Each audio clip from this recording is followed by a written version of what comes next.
So now we go to our fourth speaker. Our fourth speaker is Professor Kohei Cho. He is the Executive Director and a Professor at Tokai University Research and Information Center. His research focuses on sea ice monitoring using passive microwave sensors and disaster monitoring from space. Today, he will talk about local monitoring with remote sensing and SNS. Go right ahead, Professor Cho. Thank you very much. So can I share the... Yes, please, go ahead.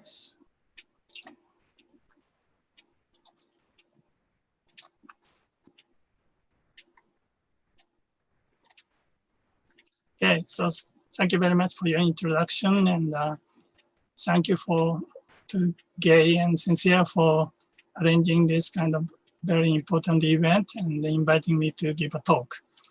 Today I'm going to talk about the global monitoring with remote sensing and SNS.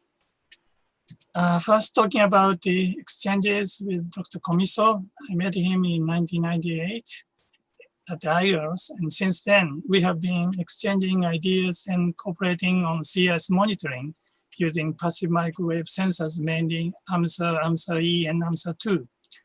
And he have visited our university several times, and also I visited Goddard. And in Manila, he and his wife took me to sightseeing, or he came to our home for have a dinner. So I have many good memories with him. And I work with him mainly on sea ice monitoring, but also we work on the promotion of remote sensing for environmental changes and disaster monitoring. And today I'm going to talk about the disaster monitoring project. What is global monitoring? In 2016, Tokai University initiated a project called Global Monitoring Project. Global is a co-inted word of global and local.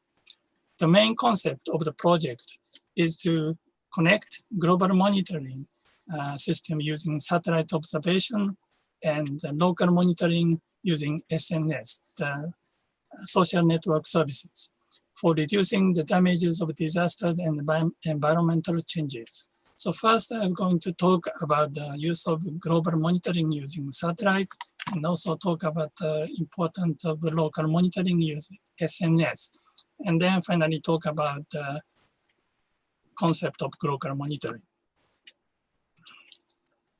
Talking about the importance of satellite observation. Now, over 700 Earth observation satellites are in space. And that means we have more chance to observe disasters with these satellites. And this is just one example, but in 2016, we had a big earthquake in Kumamoto, Japan, with magnitude 7, and more than 145 people lost, including 3 students of Tokai University of Aso campus. And this was before the earthquake.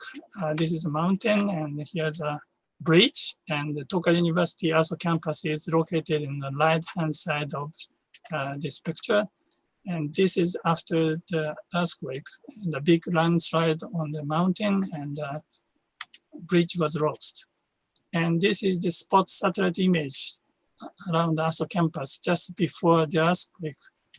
And this is after the earthquake. As you can see, this is Aso campus of Tokai University, and this is a big bridge, and this is a mountain, and the big landslide, and the bridge was gone, and also in this side, another landslide.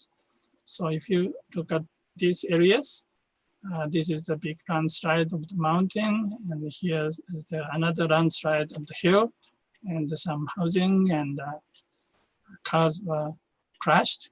So by using satellite images, we know that we can get the overview of the disaster. So it's quite useful, but on the other side, we cannot see in details.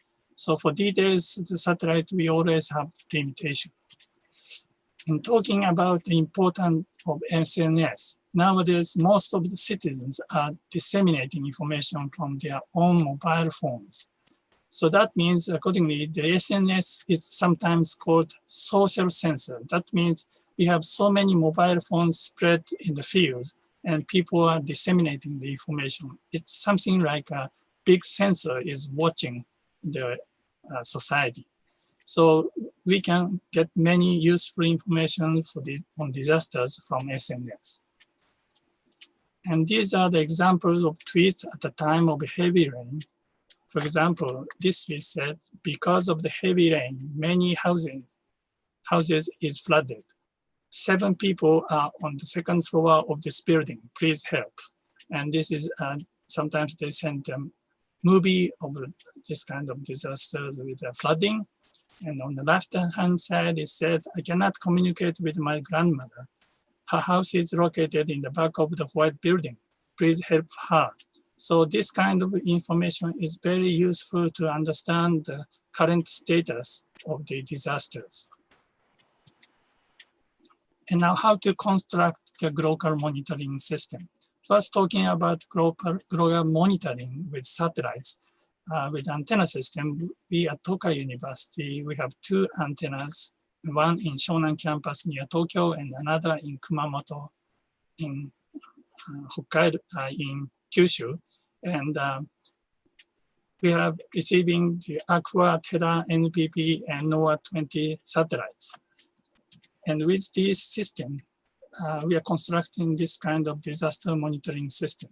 When disaster happens, the satellite observes the disaster and the data is received at our university ground stations, and you can process this kind of images. But usually the disaster damaged area is some limited areas. So what you do is that from the mobile phones, you can assign the precise location of your interested area of disasters.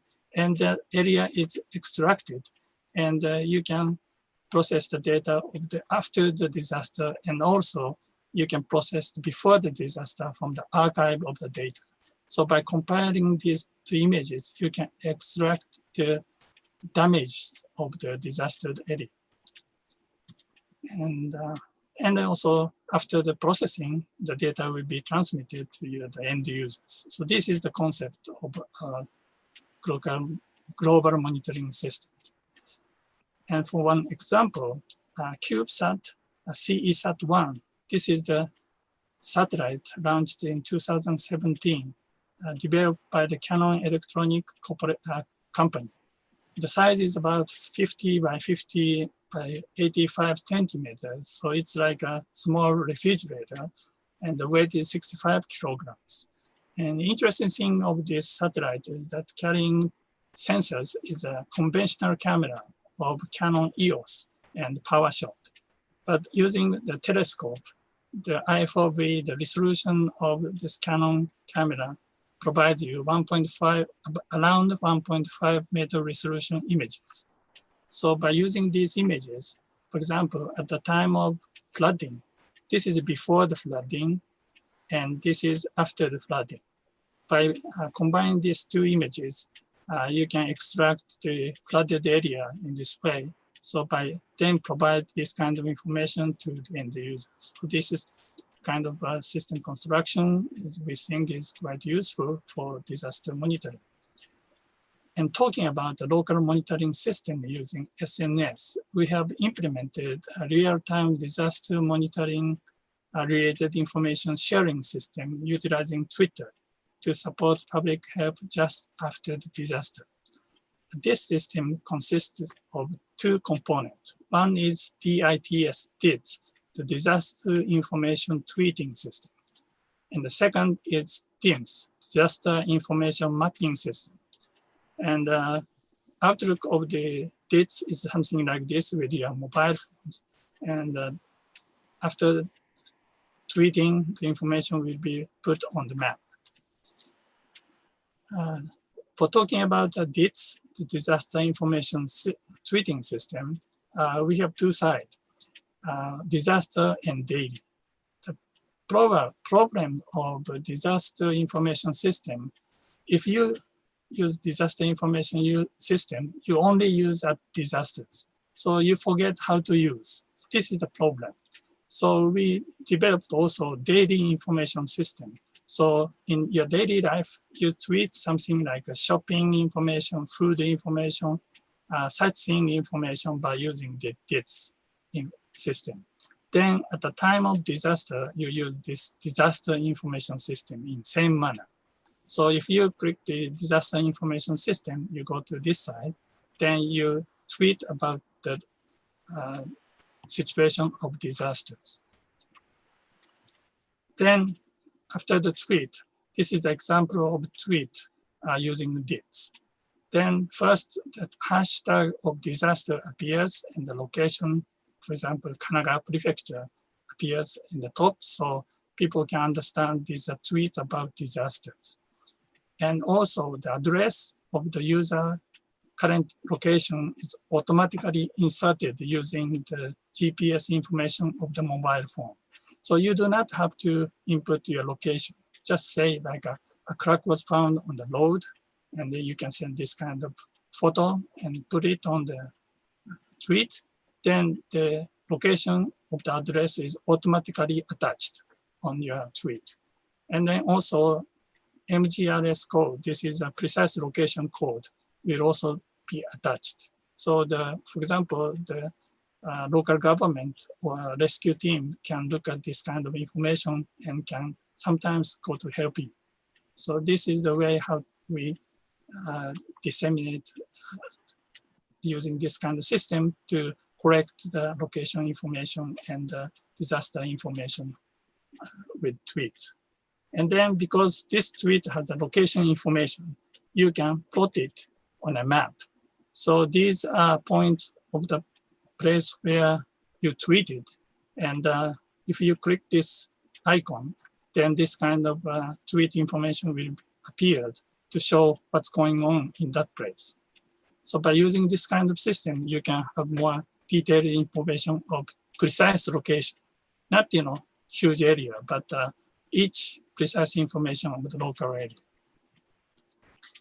And this system is used at the disaster rescue drill at the local government, and it is now in operation. So anyone can use this system, not only in Japan, but also in other countries.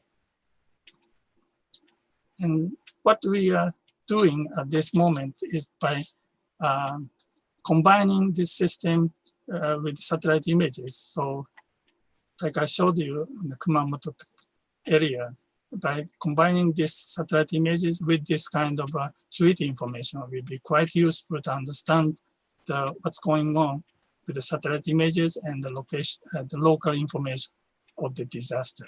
So this is the main concept of what we are developing at this moment. And since this kind of thing is quite important for international cooperation, we organized the first international workshop on local monitoring in 2017 in Tokyo, Japan. And in March 2018, we exchanged memorandum of understanding with the University of Philippine-American. And we also, Joey has contributed for us for cooperating this project. And in 2019, we organized the second international workshop on local monitoring in the University of Philippines. And at that time, Philippines was doing the earthquake drill, and we are also involved in this drill. And after that, we continued this workshop. So in this way, we are trying to expand our project worldwide and trying to cooperate. And this system works also in the Philippines. So we try to use this system also at the Philippines. So I hope you try it in the future. And for the summary, the global is a connected word of global and local. And connecting satellite information with SNS is a powerful ways of monitoring disasters and environmental changes. And so please join us on the global monitoring. This is the address of this system. And if you access to this system, you can directly come to this page and you can try it. So this kind of system is quite important, and we understand that by using this kind of system,